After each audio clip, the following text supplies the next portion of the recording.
about the Cambodian genocide, which happened from 1975 to 1979.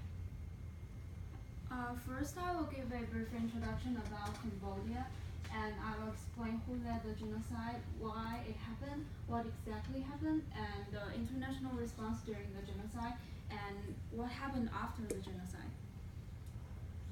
Cambodia is a country located on mainland Southeast Asia, as you can see from the picture.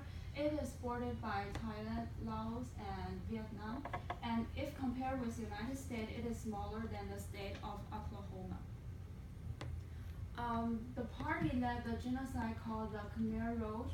It was built by the followers of the Communist Party of Cambodia. It was formed in 1968, and it was the ruling party in Cambodia from 1975 to 1979. And at that time, the party leader called Pol Pot, he was born on 19 May 1925.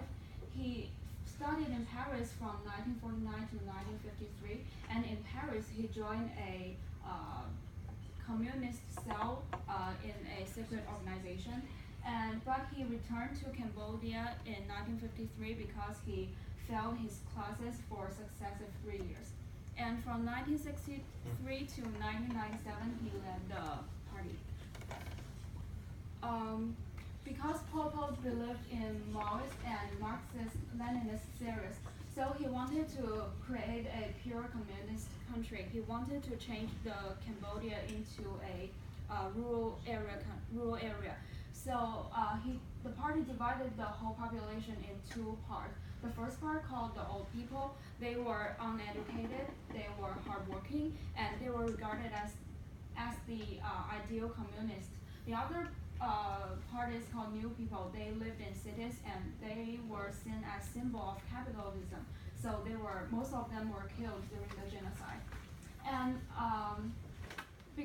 because Pol Pot wanted to create a pure communist country, so he moved the whole population from cities to rural areas.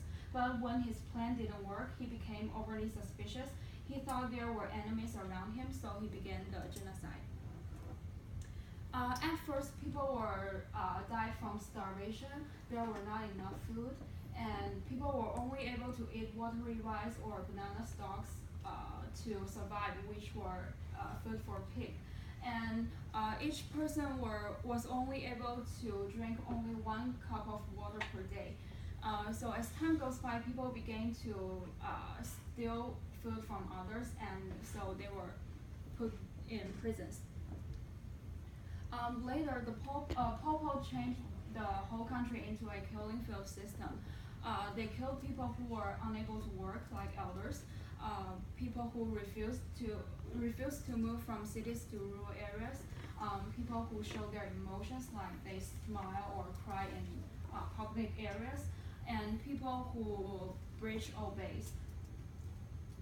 What is more, they also killed professionals like teachers, lawyers, doctors, and they closed schools, hospitals, and factories and changed them into prisons or camps. They banned foreign languages, and people who were able to speak another language was also killed, and it also killed religious people. At that time, there was no any international response because on the one hand, the United States was defeated in the Vietnam War, so they did not have they was not interested in what happened in Cambodia. And on the other hand, the Western country at that time thought Oriental life were plentiful and worthless. So they believed that Oriental did not play high value on their own population. So no one was trying to stop the genocide. The genocide ended in 1979 because of the invasion of Vietnam, and during the genocide, 3,314,768 people died.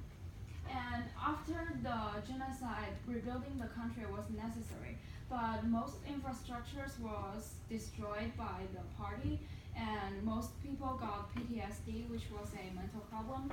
But there was no treatment because most professionals were killed, and there was little assistance from other countries. So rebuilding the country was really hard.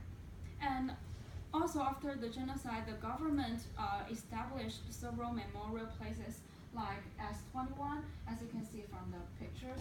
It was previously the prison during the genocide, but after the genocide, the government changed it into a museum.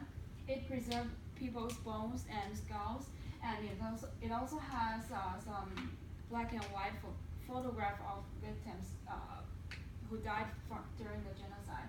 And at last, people lived in Cambodia at that time really experienced a harsh time, and Cambodia is still trying to recover from the genocide, even though until today. And I think those kind of events should not be ignored, and we should not forget it, but we should do everything we can to build a peaceful world.